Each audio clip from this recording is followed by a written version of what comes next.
podcast number 1 then. Podcast number 1 of Wilde Earth Journeys. I forgot what we recorded then for a second. The Wilde Earth Journeys. I'm Kelly. And I'm Andrew. For those of you on video, yeah, you got that. Oh.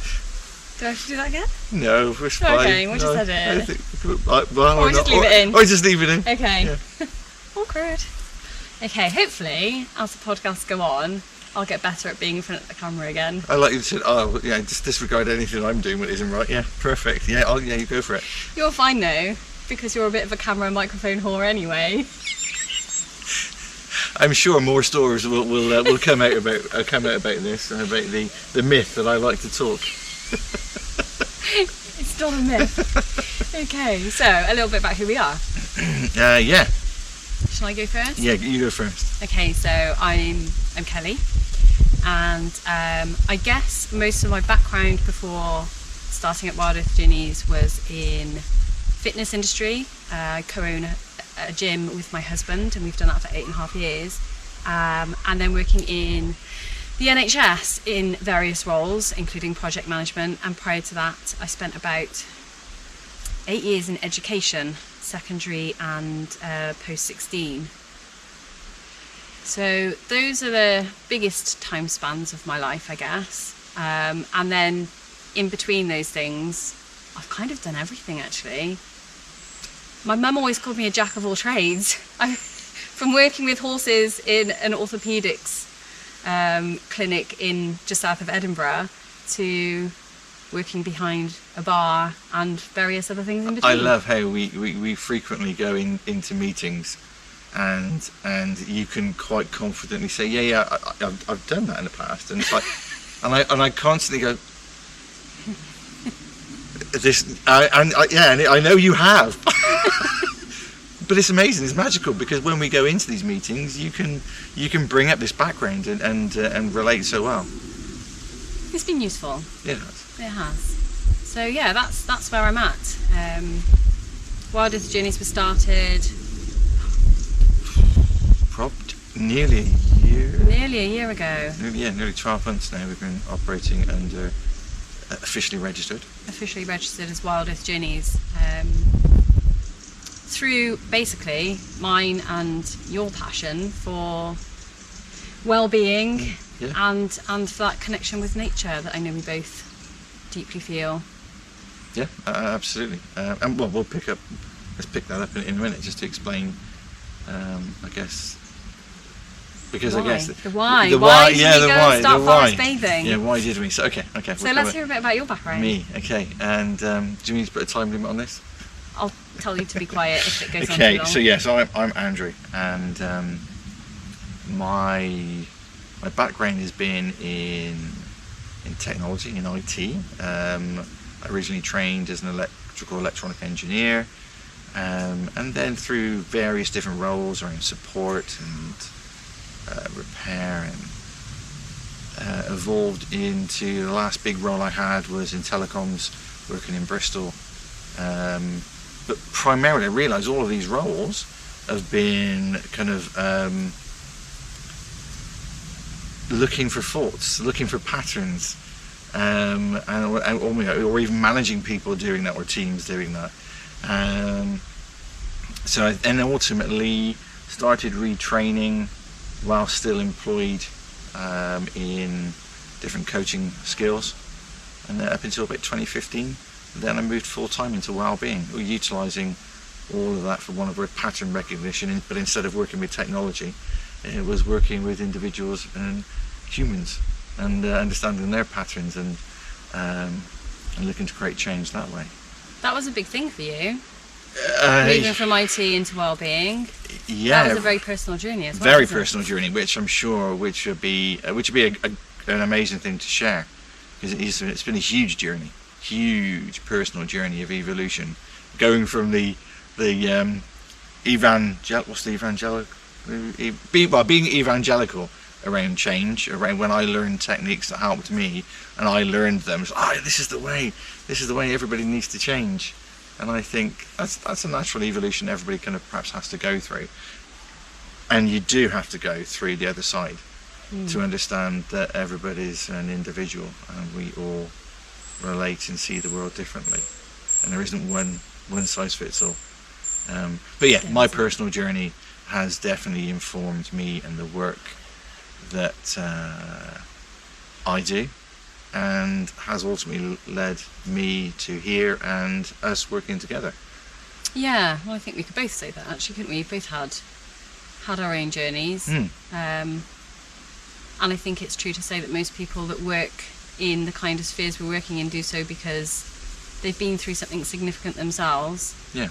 And want to help others. I think I like the term because we've been involved in a lot of community work recently, and we attend a lot of strategy meetings, and the word lived experience, yeah, I think sums up perhaps our we have certifications, we have trainings, but we have then the lived experience of applying those skills. And, so we've learned that, and then we've applied them, and we've learned even more. Yeah, I'd agree with that. Okay. So that's me. IT, technology, into well-being through my own transition and learnings, which, we'll talk about more. Ultimately, into the creation of Wilde Earth Journeys, offering Shirin-yoku, forest bathing. Yeah. So, why forest bathing? How did that even come about? I know from my perspective, so because you found the course. I did find the course. I guess the course was recommended to me. So part of my work has been shamanic, and I've done some trainings with my teacher, Karen Stead-Dexter, based down in Taunton, and she had attended the training with Stefan, Nature and Therapy.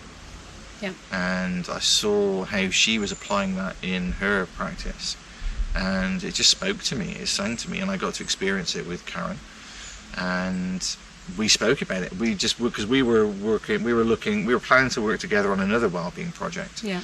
And we just one day suddenly started speaking about forest bathing.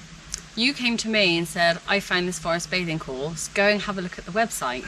Okay. Which I did. But it was really interesting because at that time, not long before you said that, I found a book called Forest Therapy, and I can't think of who the author is right now. I think we'd been out on a day trip in Wales, and in the porch of a church there was like a little book exchange, and this forest therapy book was in there, and I picked it up and I thought, oh, that looks interesting. And I'm probably about halfway through the book when you said about the course, and like you, something about it really spoke to me, and I thought, actually, that's what I need to be doing right now. Yeah, and then, well, in fact, I think we looked at the training in, just trying to think, in 2020. Yeah. And the training would have been September-ish. Yeah. So, and we didn't make the September training. And we did our training in May of 2021. Yeah, Beltane. Beltane, literally, yeah, it literally was coming the 1st of May. They'd just done the Beltane celebration on site on the night before when we arrived, and gotta say, it was the most powerful. I don't think it's an underestimation because of the impact. No, it was huge. It was transformative that weekend for me. It was, and we say weekend. It was 3 full days. Yeah. 3 full days of learning, but also it was the practical side. We got to experience it. We got to deliver it, and then there is the opportunity to. It's another 12 months of practical experience and sharing that and reporting back on our experiences and our delivery and what we've learned and how we've implemented it. I think that's the beauty of that course, though, isn't it? Yeah. You have that fully immersive weekend where you experience forest bathing as it should be on a really spiritual level, actually, already. Yeah, absolutely. And you find out about the histories and the origins as well as all the benefits. And then you have a whole 12 months where actually you take that weekend and you apply it to your own life. Yeah, and I think that was the amazing thing. I know I experienced, and we've spoke about it, and I know I want to say we experienced the opportunities to learn more about ourselves in those. Yeah, huge. Just from staring at a flowing stream, staring at a flowing river, the sounds, the observations, the nature was such the teacher. It absolutely was. And it was huge for me because my whole family, my life had been turned upside down not long after we'd finished the course. Yeah. Really. So it was huge for me personally, just because, and I've said it a million times and I'll probably say it a million more, if I hadn't had that weekend and I hadn't had the opportunity, the permission, the knowledge of being able to connect with the forest like I did after that weekend and then moving forward from there, I don't know where I'd be right now. And I think that's the passion behind what we both do. We both understand how powerful this stuff is. Yeah, absolutely. And I think it meets you where you are, because you can always go back and do more. Yeah.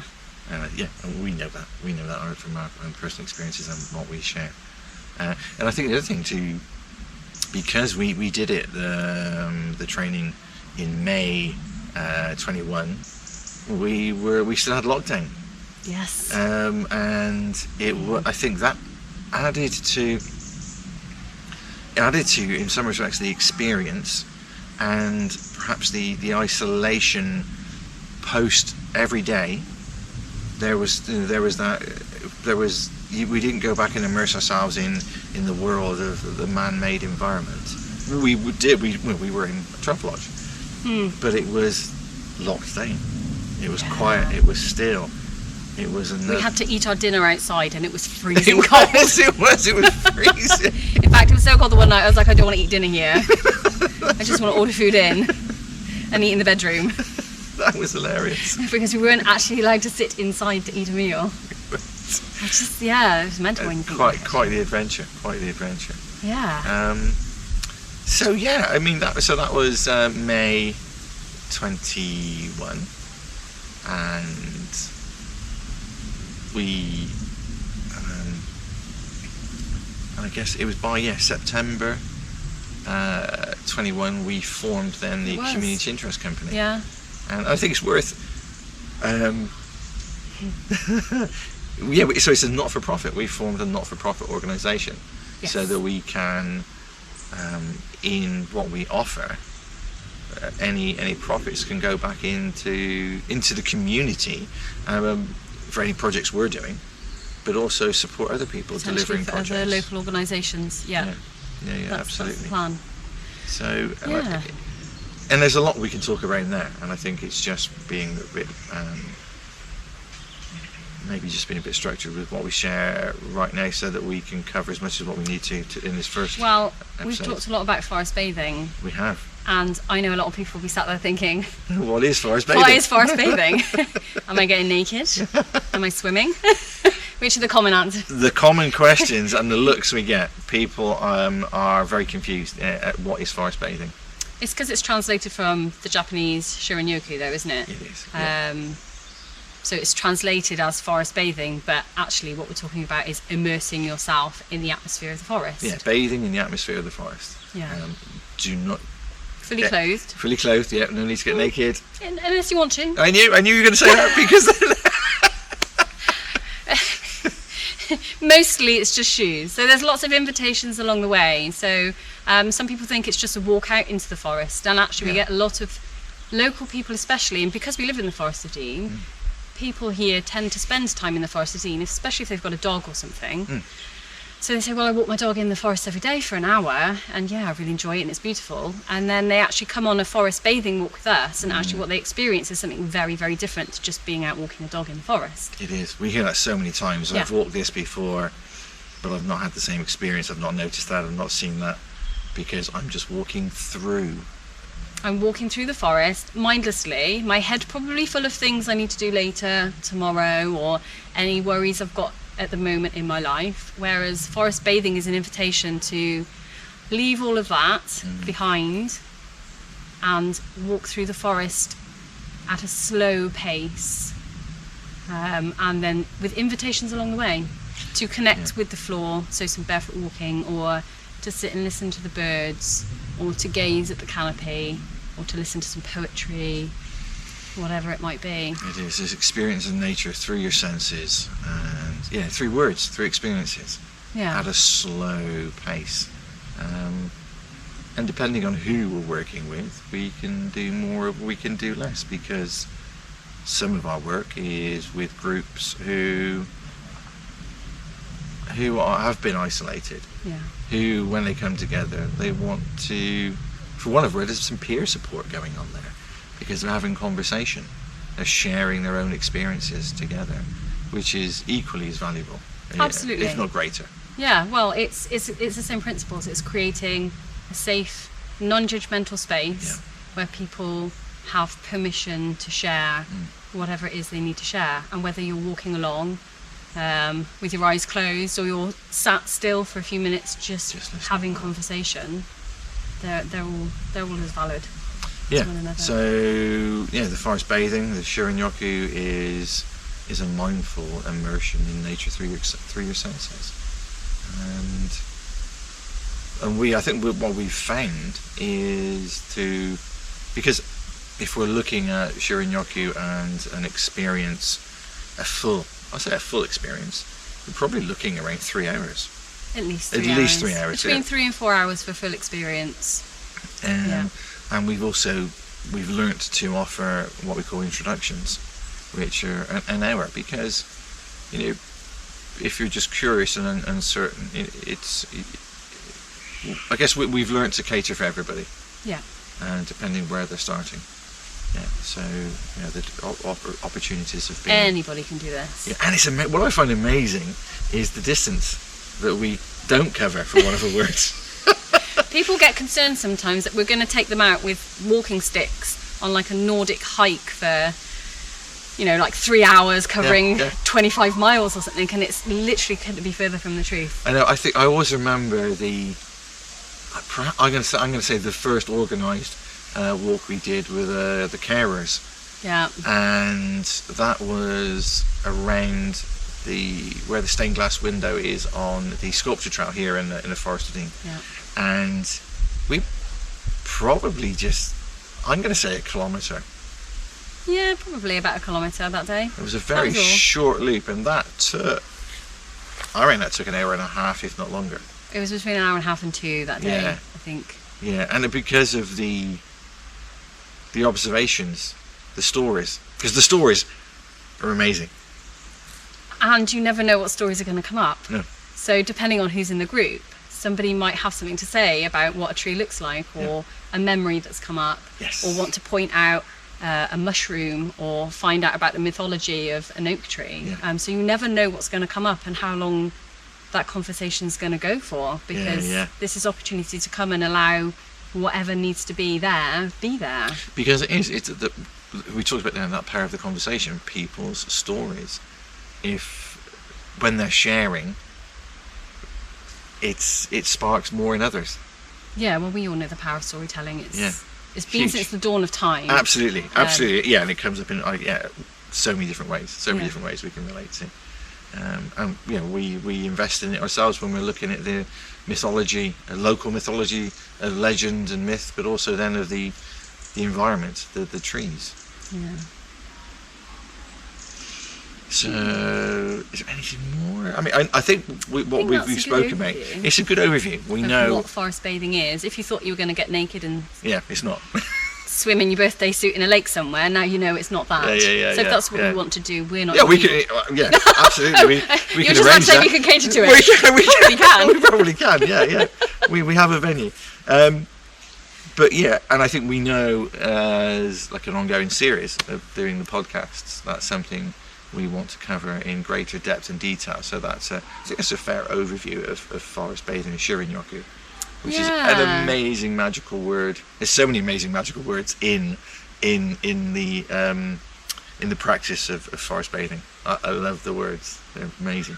Well, it'd be really nice, I guess, at some point to do a podcast where we talk about crossing the thresholds and have some words that we would normally speak on the podcast so people can hear what it is we do as well. Because part of that practice is finding sitting spots, and guess this is what we've done here today. Yeah, actually, which just reminds me, saying about sitting spots, because I've just found a sit spot in the woods by us, and obviously we've been there for 6 months now, but I've finally found a place which is going to be my sit spot. And actually, the practice of going out into the same spot, of saying hello, of almost introducing yourself to the forest, and then going back again and again and again, is actually one of the foundations of Shirin-yoku, in that you get to know the forest, and as you get to know the forest more, it reveals more and more of itself. So before we do a walk, yeah, absolutely, we always go out and say hello to the forest first.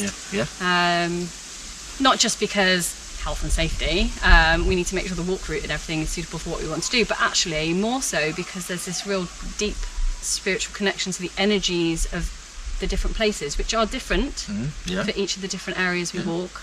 So whenever there's a new walk coming up, we'll always go and walk it first a couple of times. And I think I found it really interesting, because when we have a walk that we're planning, and because we've walked so many different routes now, and we've introduced ourselves and we know the areas, or that we kind of have, for want of a word, a flavour. We know what we're looking to achieve, and we'll consider different routes, and we know, no, that's not right for that group, but this is right for that group. Yeah, it's very intuitive, isn't it? Yeah.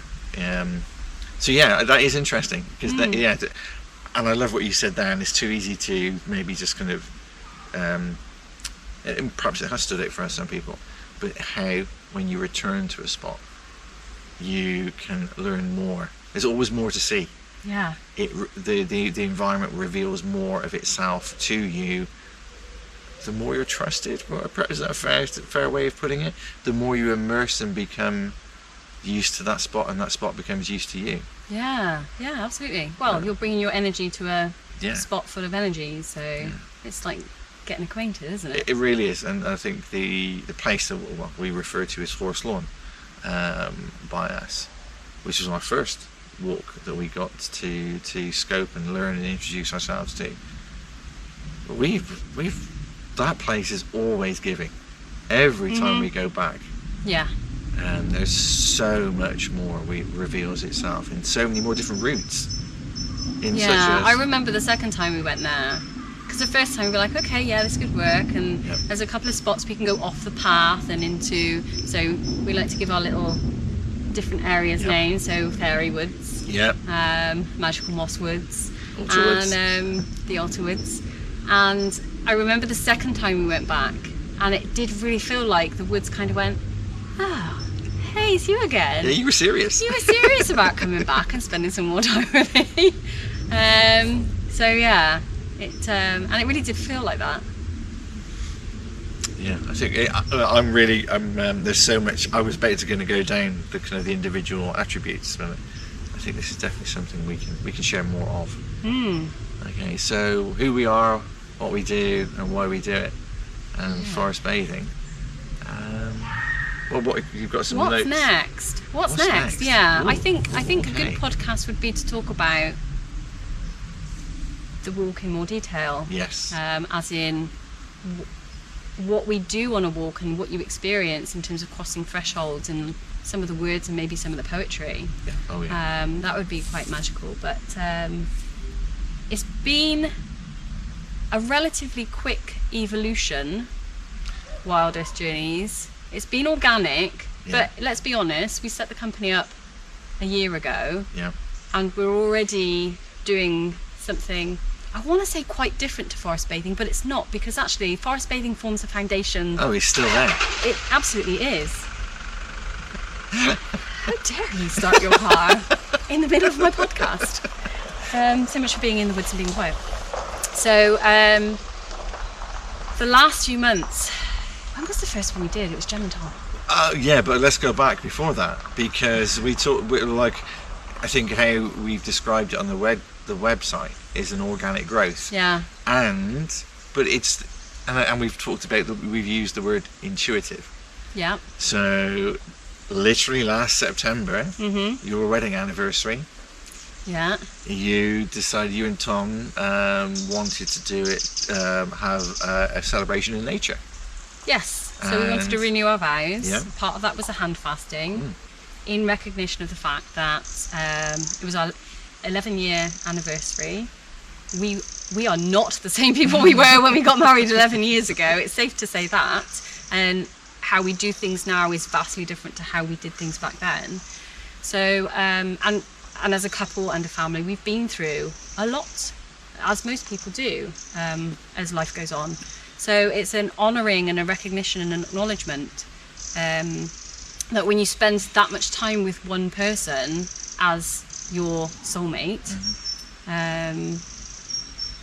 that despite everything you've been through and the changes and the growth and the challenges, you still are committed to one another in that way. And it felt important to do that after everything we'd been through as a family as well on that anniversary.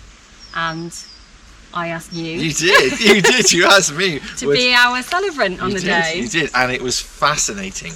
I mean, there's so much in that, how I felt. He loved it. I did. You loved it. I did, and again, that brought up an amazing conversation. Yeah. Because we talked about we spoke about forest bathing. Oh yeah, both interested in forest bathing. Yeah. We spoke about the role of celebrancy, the celebrant, and it was like, it was like when we you talked asked about whole life cycle, that whole idea of a life doula. So from actually not even being born, but before that, being conceived right the way through to transitioning into whatever you believe happens. Celebrating all of life's events. Yeah. And we spoke about how I said, I looked at the training, and you said, I looked at the training, and it's like, oh really, okay. But then you asked me, and it was like, oh, go on then. And centre stage today is Andrew.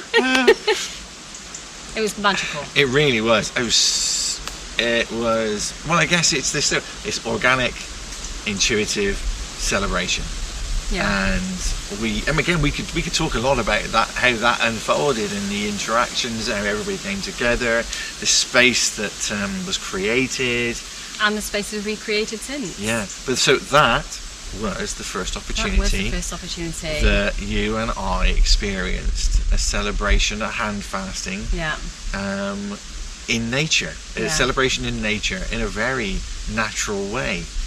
But then it obviously it spoke to us both, and we'd individually we expressed it at different occasions, but hadn't really picked it up and ran with it at any point until the day I said to one of my ladies in the gym, we've been talking about this. She was due to get married on the Monday. Let's put a bit of a time frame in this. This was on the Monday morning. This is a Monday morning, and she was getting married on the Friday.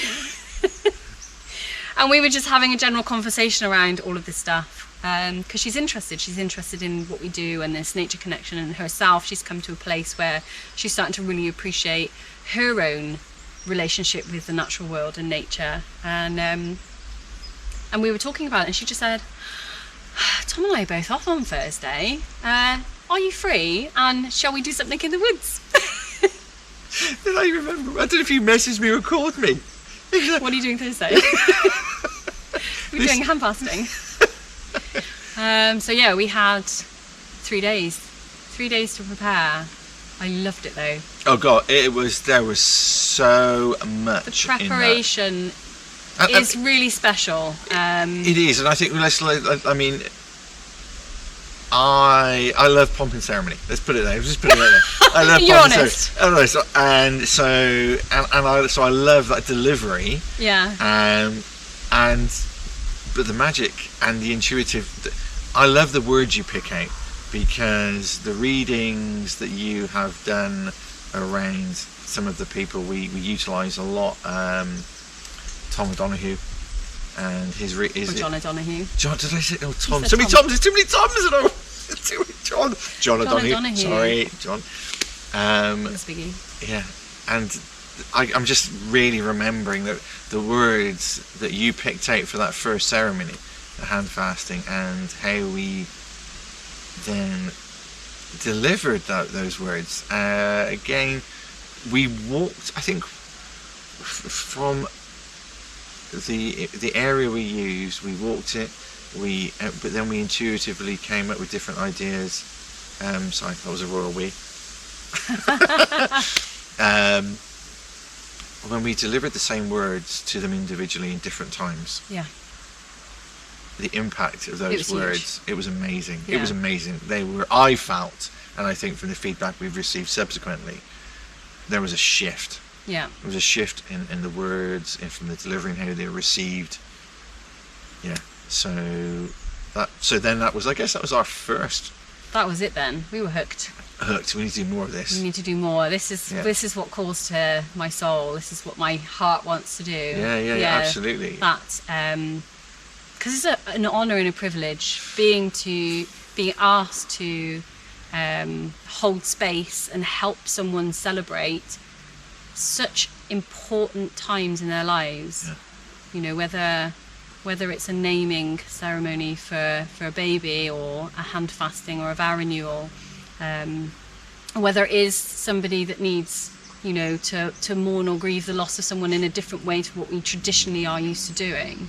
And I think it's so. And going back to this. Okay, this has started with specifically focused in on forest bathing, Shirin-yoku, and it's not that it's changed; it's evolved. Because it still has those practices within the delivery of the services, the ceremony, the celebration. Absolutely. It's still all of that. It's there, just under a different banner. Well, it comes back to the origins of Shirin-yoku, I guess, doesn't it? It does. Taoism, that idea that everything has a spirit, an energy, and having that kind of deep reverence for those the energies. Reciprocity, the gratitude. Yeah. Everything has a place and a purpose and fits. And and I think we've done the hand fastings. We've now done a naming ceremony. Instead of a traditional christening. And that 40 people. 40 people in the woods. Was amazing beyond. I mean, that's, I guess, our biggest experience. Yeah. And it just hones the importance and how special it is to have these celebrations in nature. Yeah. Well, we've got a couple of soul honourings coming up. We do. That's, that is such a blessing to be able to do that. Absolutely. And trusted to do that. Yeah. Because also part of that journey, which is where both of our coaching experiences come in, is the conversations with the individuals and the parties beforehand, to understand them, to connect with this, because sometimes they've found spaces in the woods, in Spain, in nature. They have woods. They already want have to a special use. connection with the space. Yeah. So we then connect with that space. We visit that space with them. We hear their story, their journey, and then it's connecting it all up in a way that they feel right. And we, Yeah. So that's what's next. The forest bathing will always be there, but it's evolved into celebration. Into celebration. Yeah, life's celebrations. Yeah, absolutely. Yeah. Of anything. Absolutely. So, in fact, the next one is probably going to be a soul honouring. Welcoming. The welcome. Yeah. Soul welcoming, not an honouring. Not an honouring. Yeah. Soul welcoming. Yeah. So. We have these 3 ceremonies all kind of about to evolve at the same time through different. And the soul welcoming being what would probably be the equivalent of a baby shower or a gender reveal these days. Yeah. But rather than, booking a room at a hotel and having tables and balloons and all that kind of stuff, it's this kind of deeply intimate ceremony out in nature to honour that new soul on Earth. Yeah. And that's only come about. I love how it all evolves. That's only come about because I am going to be a grandmother. You are. And and we spoke. So you know, the next scan, the gender is going to be known if baby allows it. Yeah, well, of course, yeah. And we spoke about gender reveals and stuff, and my suggestion was to have something a little bit different, but to honour the soul of he or she. It's a she until I find out she's got a penis. Yeah. Can I say that on a podcast? Yeah, why not? It's our podcast. Yeah, so at the moment, in my head and heart, she's a she, until I get told otherwise. But yeah, absolutely honouring her being here. So that whole, I think I said to you, didn't I, that one day, her, for whatever reason, her soul has been chosen to be here now, at this time. Yes. And my son and his girlfriend have been chosen as her guardians. Yeah. And again, coincidentally, I don't know, but at that exact same time, you were working on the words for that naming ceremony, and the words that you had already chosen before you knew, and we were going through in our that alternative word for godparents. Yeah, and it all related about that choice of the soul coming here for a purpose, and so powerful. Yeah, so powerful. And so we're evolved. So Shimmering Rugby Forest Bathing is still there. We're still offering that, and we're now evolving into much more of celebration, which has also brought about the seeking our own dedicated space. Yes. And we think, thanks to your contacts, that's getting closer. Fingers crossed. Come on, universe. Yeah. And I think there's so much. So from quickly recapping, that's who we are, that's why we do what we do, and how we've come into it. And we know that there's a lot more we can share from our personal experiences, our experiences, and how we've delivered everything we spoke about. And if there's any curiosities from what we've shared already, let us know. Yeah. We'll happily go into more detail. So we've already got plans to share more about the forest bathing, but it interacts a lot. There's so much more it interacts with. Yeah. Around everything, which we'll come into in future episodes. But I think that's about it for episode 1. I think they've probably already got bored of our voices. Do you think so? Oh, I don't know. I'm just warming up. Are you now? I am. Yeah. There's more stories about that. Fabulous. Yeah. Well, if you've been with us all this time, thank you very much. Thank you. Hopefully we've sparked some curiosity, some interest. Sorry, I'm just looking above your head because there is like a squirrel. Oh, is there? Like Mission Impossible style, skulking down the big. Is that an oak tree behind you? That's a beach, isn't it? It is a beach. It's a beach. Queen of the forest. Queen of the forest. She's an old girl, actually, isn't she? She is. Yeah, so I just got a little bit distracted there because just above your head there was a squirrel. Dun, dun, dun. But yeah, if there's anything you want to know, if you've got any questions, any curiosities, then let us know, because it's our passion, it's our joy, and we've got so much, for want of a word, in the pipeline that we've already been planting seeds on all this time. We're involved in a lot of talks and discussions, and there's a lot more exciting things happening. Drop us an email at hello@wildeearthjourneys.org, and wild is spelled the old English way, so it's got an E on the end. So wildeearthjourneys.org. Any questions, let us know. We will happily feed that into another podcast. Yeah, you can talk till the cows come home, so the more questions the better. Please. Okay. That's it then. That's it. That's a wrap. Episode 1. That's a wrap. Done. Awesome.